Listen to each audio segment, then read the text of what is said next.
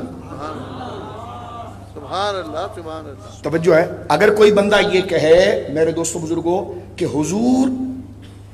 حضور کے دور میں 1 لاکھ رہے، حضور کے بعد 3 رہ گئے، یہ بات ماننا تھی؟ میں نے کہا آج مسلمان کتنے؟ کہہ رہے جی 1.5 ارب۔ میں نے کہا حضور کے کتنے تھے؟ کہہ لے کہ 3۔ میں نے کہا سبحان اللہ، آپ کی تبلیغ سے 1.5 ارب ہو گئے، حضور کی تبلیغ سے 3 رہ گئے۔ بات سمجھ رہے ہیں؟ تو صحابہ پر جرا تعلیم نبوت پر جاتی ہے، اس لیے قرآن نے فرمایا وَيُزَكِّيهِمْ، میرا نبی تصفیہ کرتا ہے، دل سے کفر کو نکالتا ہے، نفاق کو نکالتا ہے۔ آج اگر ایک مرشد اور مولانا اپنی تبلیغ اور زبان سے ایک نوجوان کے دل سے کفر اور نفاق کو نکال کر اس کا تزکیہ کر سکتا ہے، تو آج 15ویں صدی کا شخص اگر زبان سے تزکیہ کی تاثیر رکھتا ہے تو جس کا منصب خود تھا اس کے تزکیہ کرنے کا حال کتنا اعلیٰ ہوگا۔ کیسے مانا جا سکتا ہے اس بات کو کہ صحابہ کے اوپر جرا ہو جائے میرے دوستو؟ تو یہ ساری چیزیں، اور قرآن نے کہا وہ کر رہا، یہ ضمانت دی اللہ نے فرمایا کر رہا، محبوب تو نے تو ایسا مانجا ہے ان کو اور ایسا چمکایا ہے، ان کا ویژن ہی بدل گیا، یعنی بالکل ٹھیک جگہ پر ہی آ گئے ہیں، اور ایسے آ گئے ہیں پہلے ان کو کفر اچھا لگتا تھا اب کفر برا لگتا ہے، پہلے لالچ اچھی لگتی تھی اب لالچ بری لگتی ہے، پہلے بغاوت اچھی لگتی تھی اب بغاوت بری لگتی ہے، اور اللہ نے سند دی وہ کر رہا الیکم الکفر والفسوق والعصیان، حبیب اب ان کا دل ایسا ہے کہ گناہوں سے نفرت کرتا ہے، سبحان اللہ سبحان اللہ، کفر سے نفرت کرتا ہے، بغاوت سے نفرت کرتا ہے۔ قرآن کہہ رہا ہے اولئک هم الراشدون، اب یہ ایک نہیں جتنی تیری صحبت میں رہے سب راشد ہیں اور مرشد ہیں۔ تو یہ ساری آیتیں مولا حسن کے لیے بھی ہوئی، یہ ساری آیتیں مولا بولیے حسن کے لیے بھی ہوئی اور مولا حسین کے لیے بھی ہوئی۔ شاہ عبد الحق صاحب کا ایک جملہ آپ سنیے، شاہ عبد الحق محدث دہلوی رحمۃ اللہ علیہ، تصوف کے امام، بر صغیر میں جس نے علم کا جھنڈا گاڑا اور سرکار نے بشارت دی کہ دہلی جا، اور جس وقت سلطنت مغلیہ ٹوٹ کر گر رہی تھی اس وقت علم رسالت اور فیضان علم رسالت کا چراغ روشن ہو رہا تھا۔ حضرت امام مجد الفسانی نے جنہوں نے اکبر کی نحوست والی سلطنت کو گرایا، اور حضرت اقبال کیا خوب کہہ گئے کہ ہند میں وہ سرمایہ ملت کا نگہبان، ہند میں وہ سرمایہ ملت کا نگہبان، اللہ نے جس کو کیا بر وقت خبردار۔ پوری حضرت اقبال نے نظم لکھی، حاضر ہوا میں شیخ مجدد کی حد پر، جب وہ سرکار مجدد صاحب کے لحد پر گئے، ان کے پیر بھائی مجدد الفسانی کے پیر بھائی رضی اللہ عنہ شاہ عبد الحق محدث دہلوی، وہ نقشبندی سلسلے میں خواجہ باقی باللہ کے مرید ہیں، قادری میں حضرت عبد الوہاب صاحب کے مرید ہیں۔ توجہ ہے، حضرت مجدد صاحب کے پیر بھائی بنتے اس لیے ہیں کہ وہ حضرت خواجہ باقی باللہ کے مرید ہیں اور مجدد صاحب بھی مرید ہیں، دونوں ایک دور کے پیر بھائی۔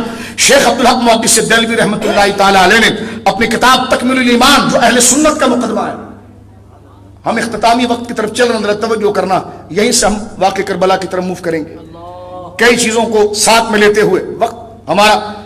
تو شیخ عبد الحق محدث دہلوی رحمۃ اللہ علیہ، کیونکہ پھر یہ لمحے زندگی میں بار بار میرے بچوں آیا نہیں کرتے، محمد مصطفیٰ کے باغ کے سب پھول ایسے ہیں جو بن پانی کے تر رہتے ہیں مرجایا نہیں کرتے۔ جس علی اور حسین کا نام لے کر آج بارڈر پر ہمارا ایک نوجوان جان دیتا ہے تو اس کا خون 65 سے لے کر آج تک زندہ رہتا ہے۔ میں نے پرسوں بھی بتائی ہے تم کو بات۔ عبد الحمید نواب رحمۃ اللہ علیہ جو ناروال کے بارڈر کے اوپر بھارت گیدڑوں کو انہوں نے بھگایا اور جو برج گرایا 1965، یہ بچہ بیٹھا ہے، یہ غلام مصطفیٰ، یہ میرے ساتھ تھا، میں نے آپ کو پرسوں بتایا۔ آج 65 کہاں پر ہے؟ لوگ تو 3 دن کے بعد قبر میں سڑ جاتے ہیں، اللہ محفوظ ہونا۔ 1965 اور آج، یعنی آپ دیکھیے 50 سال کا عرصہ گزر گیا ہے۔ میں نے 1 سال یا 1.5 سال یا 2 سال پہلے کی بات ہے، متواتر کئی جگہ جا کر باقاعدہ وہ لال اینٹوں کا برج جس کا ایک پلر رہ گیا ہے، باقی تو دریا راوی میں گر گیا تھا، تو وہ اس طرف کا برج جس پر آج بھی میں نے ظہر کے وقت نہیں، تیز چلچلاتی دھوپ کے وقت نہیں، بلکہ عصر کا وقت جو غروب کا وقت تھا، روشنی جو تھوڑی رہتی ہے اس میں اللہ کی عزت کی قسم مولا حسین کا ذکر کر رہا ہوں، خون کو باقاعدہ لکیروں کے طور پر چمکتا ہوا میں نے دیکھا۔ آنکھ والے تیری جوبن کا تماشا دیکھ۔ میں نے کہا جو ان کی محبت میں آج ان کا خون زندہ ہے تو حسین ابن علی اپنے مزار میں کیسے ہوں گے؟ واقعی میں ان کے ناموں کے لوگ زندہ ہیں، یہ ہمارے آن آئیز، ہماری آنکھوں کے سامنے کی چیزیں ہیں۔ مرنا سب نے میرے دوستوں، ذرا اس بات پر آپ غور کر کے رکھیں۔ تو یہ آج کا شہید اس حال میں ہے، اور 65 کا شہید میں نے آپ کو بتایا حضور شہید عزیز بھٹی رحمہ اللہ۔ تو یہ وہ لوگ ہیں جو ایثار کا جذبہ جب آتا ہے جب ان کے اندر حسینیت اترتی ہے، اور یہ ہر ایک پر مار نہیں اٹھاتے، ہر ایک پر نہیں اٹھاتے، یہ اٹھاتے وہاں پر ہے جہاں حق ہے، کیونکہ یہ شجاعت ہے، درندگی نہیں ہے، یہ شجاعت ہے، درندگی نہیں ہے۔ شیخ عبدالحق محدث دہلوی کا جملہ سنیے، فرماتے ہیں وَبِحَسْبِ شرف ذات و طہارت طینت و پاکی جوہر ہیچ کس بفاطمہ حسن و حسین و دیگر اہل بیت نہ رسد۔ تکمیل الایمان میں آپ لکھتے ہیں، یعنی کیا فرماتے ہیں؟ فرمایا ذات کے شرف کے اعتبار سے، ذات کے شرف کے اعتبار سے، پاک مٹی کے ہونے کے اعتبار سے، پاک جوہر کے لحاظ سے کوئی شخصیت بھی حضرت زہرا پاک، حضرت حسن، حضرت حسین اور دیگر اہل بیت کے مرتبے پر پہنچ ہی نہیں سکتا۔ یہ اللہ سنت دیگر اہل بیت کے مرتبے پر وہ بولیے پہنچ ہی نہیں سکتا۔ یہ قدر منزلت اللہ رب العالمین جل وعلا نے انہیں عطا فرمائی۔ اب میں یہاں پر ایک بات، فضیلت کیونکہ ہر درس میں ہم ذکر کرتے ہیں، لیکن چند ایک دو نئی چیزیں جو ہماری نظر سے گزری ہیں اس کو میں یہاں پر ذکر کرنا چاہتا ہوں۔ آپ غور کیجئے گا کہ اہل بیت کے ادب کے لیے امت نے کیسے، میں تو ان سے کہتا ہوں آپ یزید کا دفاع کر رہے ہیں، کوئی یوم ہی کر دینا بھائی، اتنی کنجوسی نہیں۔ جب جنتی آدمی کو لوگ برا کہہ رہے ہوں تو پھر یوم تو بنتا ہے اس کا، ڈرتے کیوں ہیں آپ؟ اجازت مل جائے گی، پرمیشن مل جائے گی، سب کچھ ہو جائے گا، کرے نا، ہمت کرے نا۔ تو میں نے کہا جب اتنی دل میں چوری ہے تو آپ شب عاشور میں یزید کی بات کرتے۔ ہم یہ نہیں کہہ رہے آپ سے کہ آپ یزید کو کافر لکھ دیں، لیکن ہم یہ کہہ رہے ہیں حسین کا ذکر کریں، یزید کو درمیان میں کہاں گھسڑتے ہیں آپ؟ ان کے فضائل پر جو متواتر حدیثیں ہیں وہ بیان کریں۔ آج رات اس کا ڈیفینڈ کرنا، اس کا دفاع کرنا، کسی کے باپ کو کوئی مار دے اور اگلا اس کے سوئل میں آئے، چہلم میں آئے، برسی میں آئے، کہے جی بندہ کا باپ بڑا نیک تھا، اچھا تھا، لیکن یار بندہ وہ بھی برا نہیں تھا، جس نے تیرے باپ کو مارا بندہ وہ بھی برا نہیں تھا۔ وہ اگر لحاظ کر جائے لیکن زندگی بھر منہ آپ کا کبھی نہیں دیکھے گا، اگر وہ گریبان نہ پکڑ سکا آپ کا، اگر اتنی مروت نہ ہو اس میں، تو انسان ہی نہیں ہے پھر وہ۔ اس کے بعد بھی اگر وہ آپ سے ملاقات کرے تو وہ انسان ہی نہیں ہے، اس میں حمیت ہی نہیں ہے۔ تو میں یہ پوچھ رہا ہوں، ہم سختی نہیں کر رہے، نہ یہ حالات متحمل ہے، ہم یہ کہہ رہے ہیں کہ آج کی رات یزید کی طرفداری کی نہیں ہے، آج کی شب حسین ابن علی کے ذکر ان کی شان کی ہے کہ اللہ رب العالمین نے ان کو شان و منزلت کیا عطا فرمائی ہے، اللہ نے ان کو کیا قدر و شان عطا فرمائی ہے۔ میرے دوستو، میں آپ کو ایک بات بتاؤں کہ حضرت ابو ہریرہ، دیکھو عاشق جب مرتا ہے نا پھر بھی کیا کرتا ہے؟ دید ہوتی رہے دم نکلتا رہے، دید ہوتی رہے۔ طبرانی میں ایک حدیث مبارکہ ہے، حضرت ابو ہریرہ کے انتقال کا وقت آیا، حضرت ابو ہریرہ، اور میں دوستوں سے کہتا ہوں کہ تم ابو ہریرہ کا مذاق کیوں اڑاتے ہو؟ بھائی سنیوں کو اگر اہل بیت سمجھ میں آئے نا تو ابو ہریرہ سے آئے۔ اب اگر واقعی میں تو اہل بیت کا عاشق ہے نا تو ان کے جوتے چوم۔ ہم تو ابو ہریرہ کو اس لیے جب تعریف کرتے ہیں کہ ہمیں بھی نہیں پتا تھا حسن حسین کون ہے، ہمیں بتایا ابو ہریرہ نے۔ اب ان کی غیبت بنتی نہیں ہے، اگر تو اہل بیت کا عاشق ہے ان کی غیبت بنتی بولیے نہیں۔ یہ کیا ہو سکتا ہے کہ آپ حدیث ابو ہریرہ سے لیں اور بعد میں ابو ہریرہ پر تبرہ کریں؟ یہ نہیں ہو سکتا بھائی، جب ہم عشق کے بندے ہیں کیوں بات بڑائی ہے؟ طیبہ نصحی افضل مکہ ہی بڑا زاہد، ہم عشق کے بندے ہیں کیوں بات بڑائی ہے؟ لیکن غیرت دیکھیں، کیونکہ بزدل آدمی انہی واقعوں سے اخلاق لے گا۔ حضرت ابو ہریرہ کے انتقال کا وقت قریب ہے، یوں سمجھیے کہ 1-1.5 گھنٹے میں آپ وصال کریں گے۔ حدیث کے تناظر روایت بالمعنی کے طور پر مروان بن حکم جو مدینے کا گورنر تھا، یہ بچو، یزید کو خلیفہ بنانے میں اسی کا ہاتھ تھا، حضرت عثمان کو قتل کروانے میں اس کا ہاتھ تھا، حضرت حسین پر تلوار اٹھوانے میں اس کا ہاتھ تھا، اور مرا پتا ہے کیسا یہ مروان؟ مجھے ایک اپنا سنی ٹکر جاتا، ہاں مروان کیسا تھا؟ میں نے کہا بھائی ایسی کون سی تحقیق تم پڑھتے ہو کہ تمہیں ادھر کی طرف جذبہ نہیں آ رہا، مروان کی طرف آ رہا ہے؟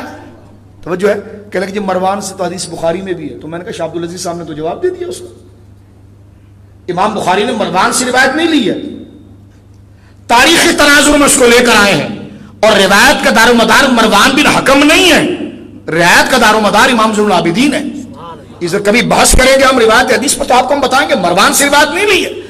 مروان پر شاہ عبدالعزیز محدث دہلوی رحمۃ اللہ علیہ امام اہل سنت مجدد وقت، انہوں نے اپنے فتاوی میں لکھا کہ مروان بن حکم علیہ لعنت اللہ، یہ جملہ لکھا، یہ بڑا خطرناک قسم کا شخص تھا، حضرت امام حسن کو زہر پلانے میں اسی کا ہاتھ پیچھے رہا، تاریخ میں واضح، فتاوی مصطفیہ پڑھ لیں، چلیں حضور مفتی اعظم ہند کا۔ آپ دیکھیے یہ اہل بیت کا دشمن تھا، ہم یہ نہیں کہہ رہے ہم کوئی گالی دے رہے ہیں، لیکن اگر ہم ویلن کو واضح نہیں کریں گے تو جو حقیقی ہیرو ہیں وہ آپ کے سامنے کیسے آئیں گے؟ اگر ہم اس دور کے کلبھوشن کو آپ کو نہیں بتائیں گے، اس وقت کا کلبھوشن اگر تمہارے سامنے نہیں آئے گا تو تم غازی عزیز میجر عزیز بھٹی کو کیسے پہچانو گے؟ کارگل کے شیر خان کو کیسے پہچانو گے؟ رحمت اللہ تعالی علیہ علیہ رحمتن واسعہ۔ میں کچھ دن پہلے حضرت ایسی بائیوگرافی پڑھ رہا تھا شیر خان صاحب کی رحمت اللہ علیہ، اللہ ان کی قبر پر رحمت اتارے۔ اس بندے کی جرت یہ تھی کہ وہ خود جائے ادھر پھڑکا کے پھر واپس آئے۔ جب وہ شہید ہوئے تو وہاں سے کہا گیا لے جاؤ بھائی اس کو، یہ تو وہ شیر تھا جس سے ہم خود ڈرتے تھے۔ حمزہ کی کرامتیں آج بھی ہیں، تم وفادار بنو تو صحیح۔ میں نے آپ کو 100 دفعہ کہا اللہ کی عزت کی قسم، پاکستان زمین کے ٹکڑے کا نام نہیں ہے، پاکستان نظریے کا نام ہے۔ یہ ہم نے اپنے باپ کے منہ سے سنا، اپنے مرشدوں کے منہ سے سنا، بزرگوں سے ان کے منہ سے سنا کہ جن کو ہم ولی مانتے ہیں، اور ولی وہ ہوتا ہے جو جھوٹ نہیں بولتا، اور یہ حقیقتاً بھی ہے۔ تو میرے بچوں ابھی تم نے دیکھا کچھ نہیں ہے، تم ابھی نمود کر رہے ہو۔ یہ لوگ ہیں جنہوں نے 65 کی جنگیں دیکھی ہیں، ایسے بھی کچھ لوگ ہمارے والد گرامی رحمت اللہ جو تحریک آزادی میں رہے، ہم نے ان سے سیکھا اور پوچھا کہ کیا ہوتا تھا، تو خدا کی قسم اس داستان کو سن کر جی کرتا تھا کہ پاکستان کے ایک ایک ذرے کو بندہ چومے کہ اس کو لیا کس طرح گیا، اور پاکستان کو لینا آسان نہیں تھا، جیسے مدینہ بننا آسان نہیں تھا، کیونکہ یہ اللہ کی مرضی سے مدینہ بنا تھا۔ تاریخ اگر آپ پڑھیں، کفر نے ایسا جکڑا تھا، یہ رب کی رحمت تھی جو مدینہ بنا۔ 1947 میں دور دور تک تصور نہیں تھا کہ مسلمانوں کو ریاست ملے گی، ریاست ملے گی، ہمیں صحیح سے اب کوئی ٹھکانہ نہیں ملا، ریاست ملے گی۔ یہ مدینہ پاک کی نظیر تھی کہ لوگ آج بھی کانگریسی حیران ہے کہ پاکستان بن کیسے گیا۔ تو نوجوانوں فکر کرو اس کی، یہ کسی خطے کے ساتھ تعاون نہیں ہے، یہ دین اور نظریے کے ساتھ تعاون ہے۔ پاکستان پاکستان۔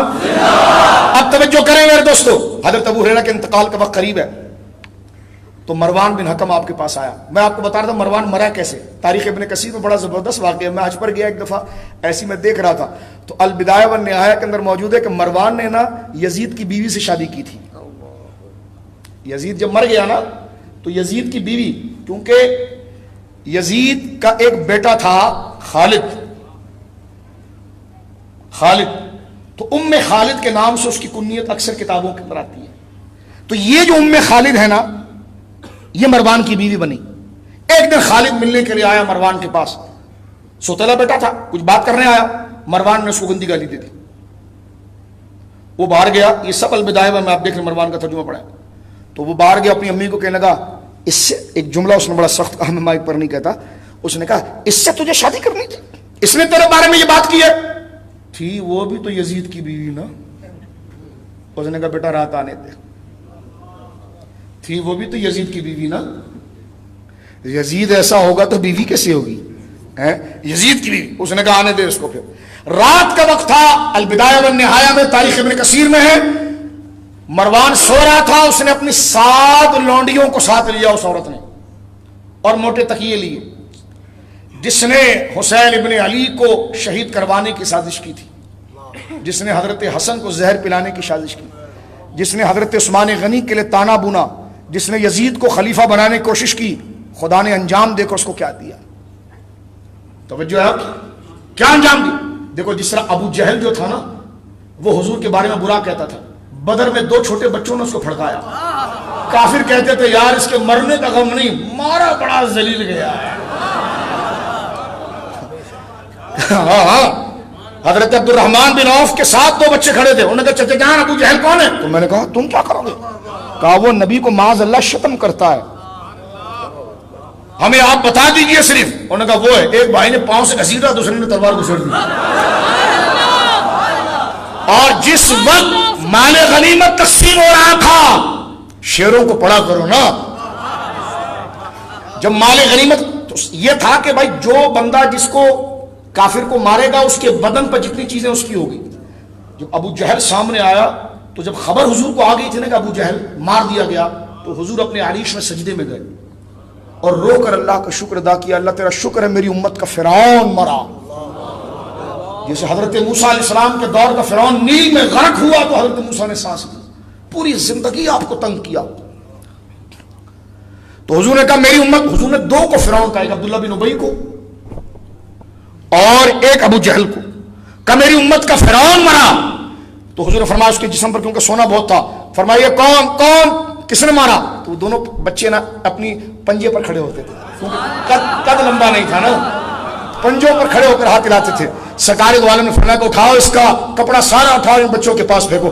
کافر یہ کہتے تھے یار ابو جہل ہمارا کمانڈر تھا, لیڈر تھا, ترجمان تھا, اور ہمارے فوج کا مثل جنرل تھا, مارے تو لوگ جاتے ہیں لیکن ہم بڑے افسوس میں ہیں کہ مارا بڑا ذلیل گیا, بچوں نے بھڑکا دیا اسے, بچوں نے مارا. اب آپ دیکھیے الیاذ باللہ, یہ عبرت کے لیے میں بات کر رہا ہوں آپ کے سامنے. مروان کی سازش بھی ایسی ہوئی, عورتوں نے مارا. 7 عورتیں چڑھ گئی. کس مروان فرعون کا باپ, آپ سمجھے. حضرت سیدنا حسین کی شہادت کے بعد عبداللہ بن زبیر نے مصر شام سب پر کنٹرول کر لیا تھا. یہ مروان اتنا بڑا بھیڑیا ظالم اور سخت آدمی تھا, اس نے چند دنوں کے اندر عبداللہ بن زبیر کو خالی کروایا. ہاں مصر دوبارہ لے لیا, شام دوبارہ لے لیا, یہاں تک کہ عبداللہ بن زبیر کو مکہ کے اندر محصور کیا. مکہ میں بھی جا کر خانہ کعبہ کو گھیر کر عبداللہ بن زبیر کو شہید کیا.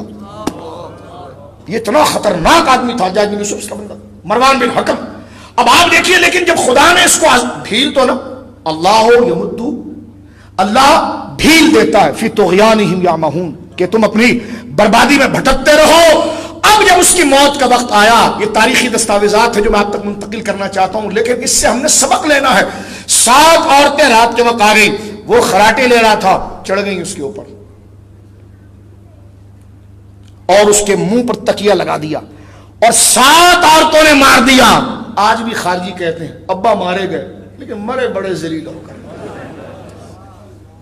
مارے گئے. مرنا تو سب نے تھا. اب شہید کہتے ہیں تب بھی برا ہے, مر گئے تب بھی برا ہے. شہید کہتے ہیں تو وجہ بتانی پڑتی ہے. کس جہاد میں مارے گئے, کس بارکے میں؟ حسین ابن علی تو وہ تھا جس کا سر بھی نیزے پر قرآن پڑھ رہا تھا. شاہ است حسین, بادشاہ است حسین, دین است حسین, دین پناہ است حسین, سردار نداد دستر دست یزید, حقا کے بنا لا الہ است حسین. حضور تاج شریعہ سے جب پوچھا گیا رحمت اللہ علیہ میرے پورے مرشد سے کہ حقا کے بنا لا الہ است حسین یہ کیا ہے؟ فرما حقا کے بقائے لا الہ است حسین. کہا حضور پر کلمہ مکمل نہیں لا الہ الا اللہ. فرما یہ عنوان ہے. حضور تاج شریعہ فرماتے ہیں رحمت اللہ علیہ کہ اگر بندہ مر رہا ہو اور اس کی زبان سے جملہ نکلے لا الہ الا اللہ, مر گیا, تو اس پر فتویٰ مومن ہی کا دیا جائے گا, کیونکہ یہ عنوان ہے. جیسے کہ نا الحمد شریف پڑھیں تو یہ عنوان ہے. تو یہاں اعتراض آپ کیا کر رہے ہیں؟ تو کہا بنا لا الہ الا اللہ, کہ بنا لا الہ الا اللہ ہے. ہم نے کہا اس کی تعویل ہے نا بقائے لا الہ الا اللہ. کیا ہے بولیے؟ بقائے لا الہ الا اللہ اس حسین. تو یہ مروان کو جب پتا چلا ابو ہریرہ مریض ہیں, وصال کا وقت قریب ہے, تو وہ گیا حضرت ابو ہریرہ کی عیادت کے لیے، جس وقت گورنر تھا، جس وقت یہ، اور حضور نے فرمایا تھا میرے منبر پر بندر ناچیں گے، اور یہ مروان تھا، الیاذ باللہ یہ مروان تھا۔ اس کے بارے میں کئی روایات ہیں، لیکن جب یہ حضرت ابو ہریرہ کے پاس آیا تو حضرت ابو ہریرہ نے اس کو لفٹ نہیں کرائی، کیونکہ گورنر تھا، آیا پروٹوکول کے ساتھ آیا، سپاہیوں کے ساتھ آیا، اور گھر میں آیا عیادت کے لیے، اور اس نے جملہ کہا، طبرانی میں حدیث موجود ہے صحیح، کہنے لگا میں آپ سے بڑی محبت کرتا ہوں حضرت ابو ہریرہ سے۔ حضرت ابو ہریرہ نے دیکھا ہی نہیں اس کی طرف، لیٹے رہے۔ اس نے کہا لیکن آپ بہت متبع سنت ہیں، آپ کا کوئی عمل سنت کے خلاف نہیں ابو ہریرہ، لیکن ایک بات مجھے بہت تعجب کی ہے۔ اس وقت آپ نے اپنی پلکیں آہستہ سے کھولی، کہا کیا؟ کہا آپ حسین اور حسن سے بہت محبت کرتے ہیں، کیونکہ خارجی تھا یہ حدیث میں۔ مجھے یہ بات پسند نہیں کہ آپ حسین اور حسن سے بڑی محبت کرتے ہیں۔ اس وقت حضرت ابو ہریرہ کے بارے میں حدیث میں آتا ہے کہ آپ نے اپنے غلام کو اشارہ دیا کہ یہ جواب میں لیٹ کر نہیں بیٹھ کر دوں گا۔ بالکل ان کے بدن پر نکاحت تھی، یوں بیان کرتے ہیں سنی داستان۔ ان کو غلام نے اٹھایا کر بٹھایا، کاش اس کیفیت کو ہم سمجھ سکیں۔ وہ تو مراد کو پہنچ گئے، تکیہ پیچھے لگایا، کہنے لگے مروان میں نے جو حسنین کو حضور کی بارگاہ میں دیکھا ہے تو اس وقت بھی سانسوں میں حسن و حسین کا نام لینا شرف سمجھتا ہوں۔ کہ کیا دیکھا؟ تو ایک واقعہ بیان، کہنے کہ ایک دفعہ ہم سفر میں جا رہے تھے، دوران سفر تھے کہ سرکار کو حسنین کے رونے کی آواز آئی۔ حضور صدمے برداشت کرتے، ان کی آواز حضور برداشت نہیں کرتے۔ سرکار نے مجھ سے کہا ابو ہریرہ جاؤ دیکھو، اور وقت کم ہے ورنہ میں متن میرے سامنے پڑا ہوا ہے، متن حدیث کا میرے سامنے پڑا ہے، لیکن میں اس کے ترجمے پہ اکتفا کر رہا ہوں۔ حضور نے فرمایا جاؤ جاؤ دیکھو یہ کیوں رو رہے ہیں، ان کی ماں سے پوچھو، فاطمہ سے پوچھو رضی اللہ عنہ۔ تو ابو ہریرہ گئے تو پوچھا سیدہ سے، تو سیدہ نے کہا کہ ان کو پیاس لگی ہے۔ سرکار کو آ کر کہا حضور پیاس لگی ہے۔ سرکار نے آواز لگائی کچھ ہے پانی؟ انہوں نے کہا حضور مشکیزیں نچوڑ دی ہیں، قطرے نہیں ہیں۔ سب سے بڑا مسئلہ پانی کا تھا۔ سرکار نے فرمایا ابو ہریرہ کو جاؤ حسن کو لے آؤ، تم ایسے لایا گیا۔ ابو ہریرہ کہتے جب میں لایا تو حسن چیخ مار رہے ہیں، رو رہے ہیں۔ جب میں نے دیا تو حضور نے اپنی زبان ان کے منہ میں ڈال دی۔ ابو ہریرہ مروان کو سنا رہے ہیں، حدیث سے تو سنائی جاتی ہے لیکن سامنے مروان ہو اور ذکر ہو زین کا ہو،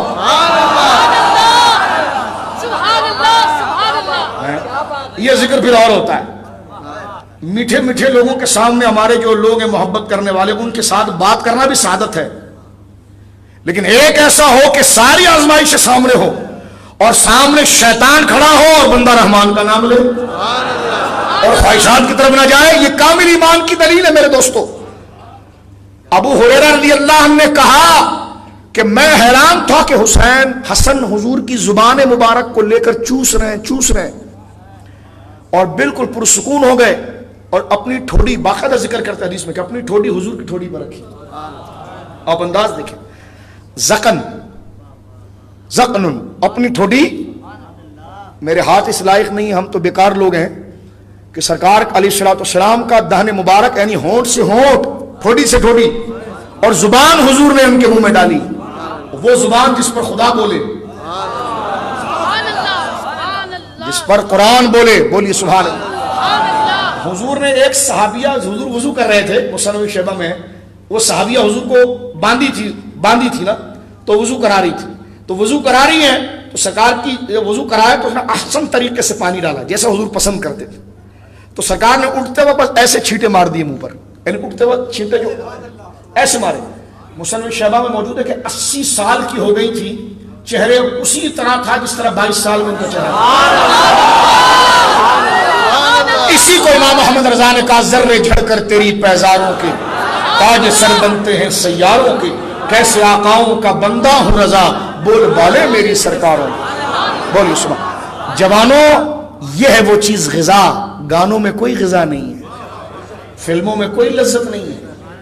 ہندو پلید کو تم آئیڈیل بناؤ گے، آئیڈیل بنانا ہے تو ابو ہریرہ کو بناؤ، امام حسن کو بناؤ، حسین کو بناؤ، عمر کو بناؤ۔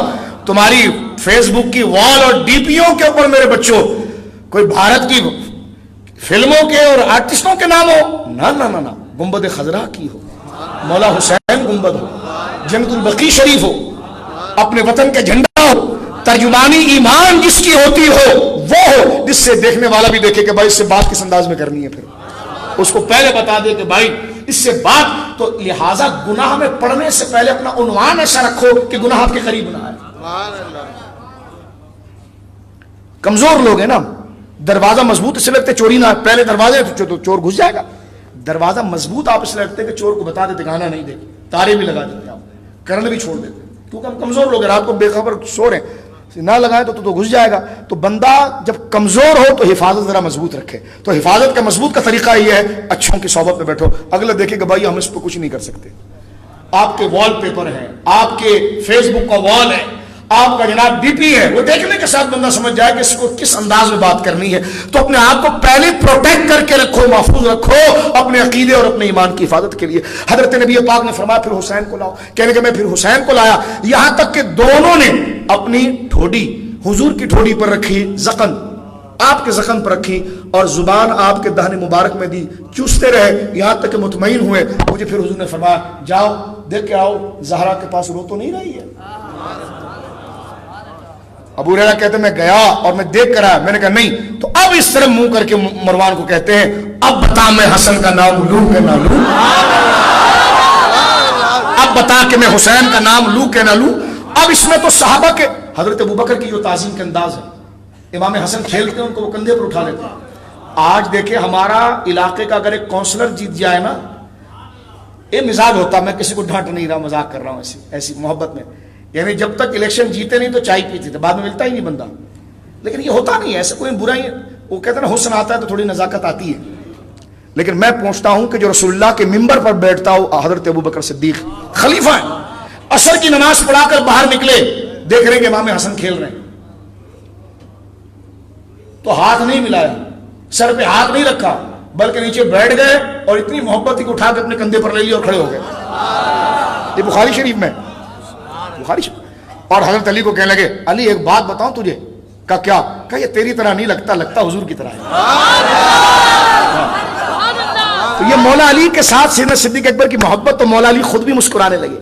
لیکن آپ ذرا دیکھیں کہ جب حضرت ابو بکر امیر المومنین ہے, 12 لاکھ مربع میل سے زیادہ کے علاقے کو فتح کر کے وہ بیٹھے ہوئے ہیں, اور رسول اللہ کے جانشین ہیں, اول جانشین ہیں, کیا پروٹوکول ہوگا, فرشتے ان کو سلام پیش کر رہے ہیں. لیکن جب حضرت امام حسن کو دیکھا تو جب سر پر بٹھایا ہوگا تو اس کے لیے آپ بیٹھے بھی ہوں گے. آپ کبھی فیلنگ ذرا لائیں, آپ سوچیں ذرا کہ جب آپ نے ان کو کندھے پر بٹھایا ہوگا تو اس وقت آپ کا امامہ بھی تھوڑا ٹیڑھا ہو گیا ہوگا, ان کے پاؤں پر لگی ہوئی گرد بھی آپ کے کپڑے پر لگ رہی ہوگی.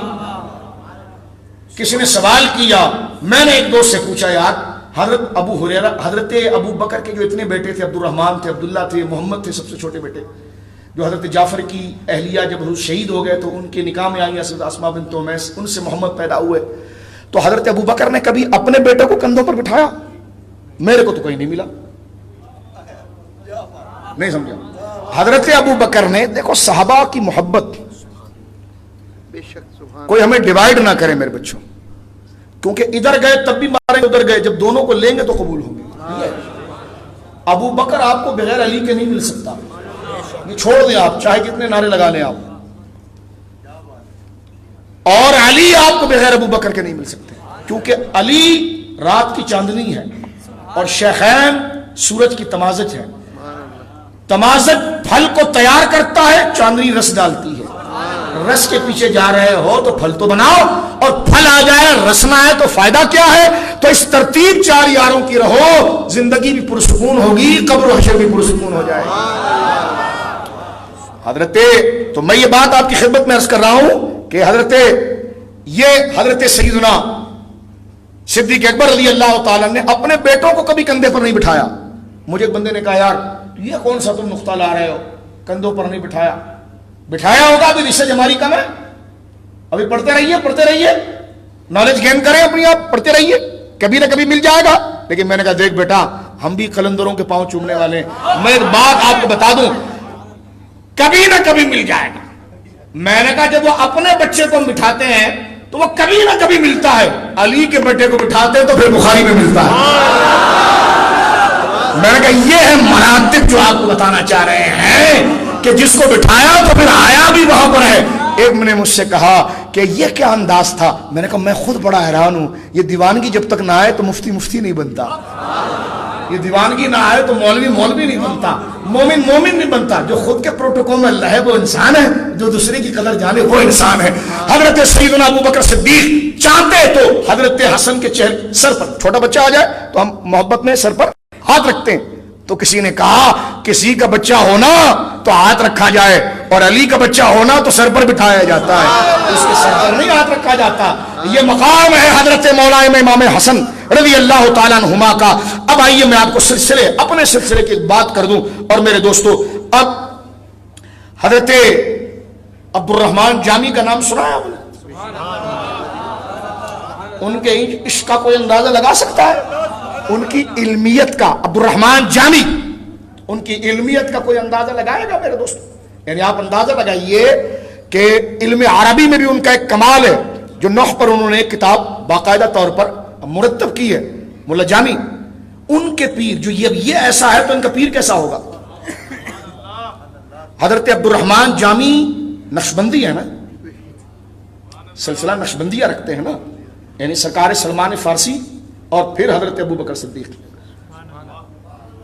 کیونکہ سلسلہ نقشبندیہ آتا امام جعفر صادق سے، تو امام جعفر صادق کو اجازتیں ہیں اپنے نانا حضرت قاسم سے، اور حضرت قاسم کو اجازتیں حضرت سلمان فارسی سے، اور سلمان فارسی کو اجازت ہے حضرت ابو بکر صدیق سے۔ تو سلسلہ نقشبندیہ میں حضرت سیدنا عبد الرحمن جامی مرید ہیں حضور سیدنا ناصر الدین عبید اللہ احرار، یہ ماورا النہر دریا آمو کے پاس ہیں، عبید اللہ احرار رضی اللہ تعالیٰ عنہ، بہت بڑے اللہ کے ولی، اور وہ مرید ہیں حضرت مولانا یعقوب چرخی۔ کبھی پڑھیں ان کو آپ تو بندہ حیران ہوتا ہے، یہ شان ہے خدمتگاروں کی، سردار کا عالم کیا ہوتا ہے، تاریخ ان کی پڑھیں۔ تو حضرت عبید اللہ احرار مرید ہیں مولانا یعقوب چرخی رحمہ اللہ کے، اور مولانا یعقوب چرخی مرید ہیں خواجہ علاء الدین اتار کے، اور وہ مرید ہے میرے آقا خواجہ خواجگان باؤلحق نقشبند کے۔ تو مولانا حضور، اور یہ جو ہے نا مولانا عبید اللہ احرار،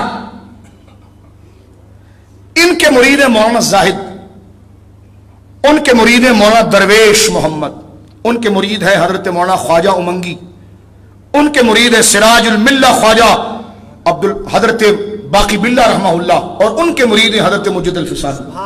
تو آپ اندازہ لگائیے کہ حضرت عبید اللہ احرار کا درجہ کہاں پر ہے، یعنی ان کے غلاموں کے غلاموں میں امام ربانی آتے ہیں، اور یہ چند واسطوں سے وہ حضرت باؤلحق نقشبند پر پہنچتے ہیں، اور خود حضرت عبد الرحمن جامی رحمہ اللہ کے پیر ہیں، حضرت مولانا یعقوب چرخی کے مرید ہیں۔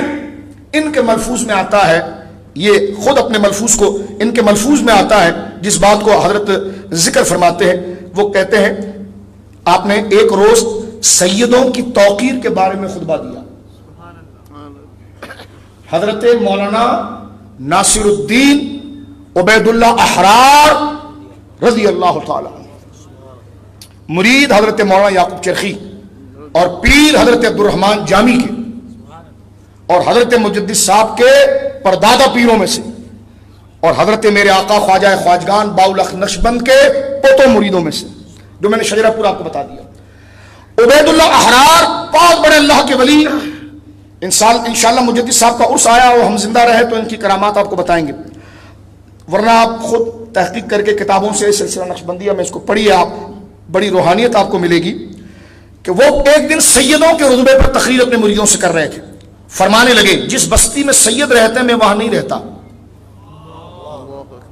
عبید اللہ احرار کے فرمایا جس بستی میں سادات ہو میں وہاں نہیں رہتا، کیونکہ ان کی بزرگی اور شرف زیادہ ہے، میں ان کی تعظیم اور حق بجا لانے کا اگر رہ گیا تو میرے لیے مصیبت ہے۔ تو فرمایا گیا یہ وصف تھا جس کی وجہ سے اللہ نے ان کو ولایت سے نوازا تھا۔ وہ اس گلی میں نہیں رہتے جہاں سادات رہتے تھے۔ توجہ ہے آپ کی، بڑوں کی بات بڑی ہوتی ہے۔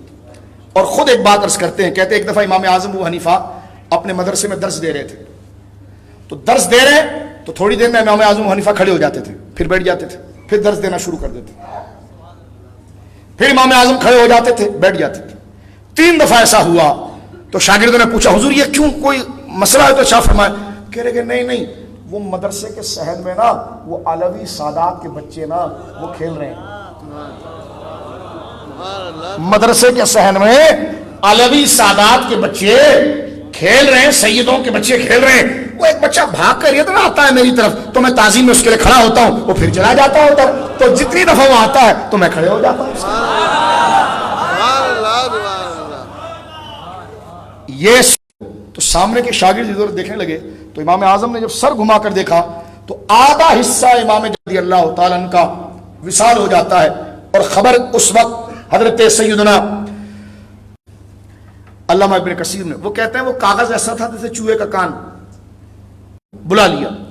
جس وقت یہ بات حضرت امام حسین کے پاس آئی, گورنر سے کہا کہ ولید روک ان کو, عثمان غنی کی تھی.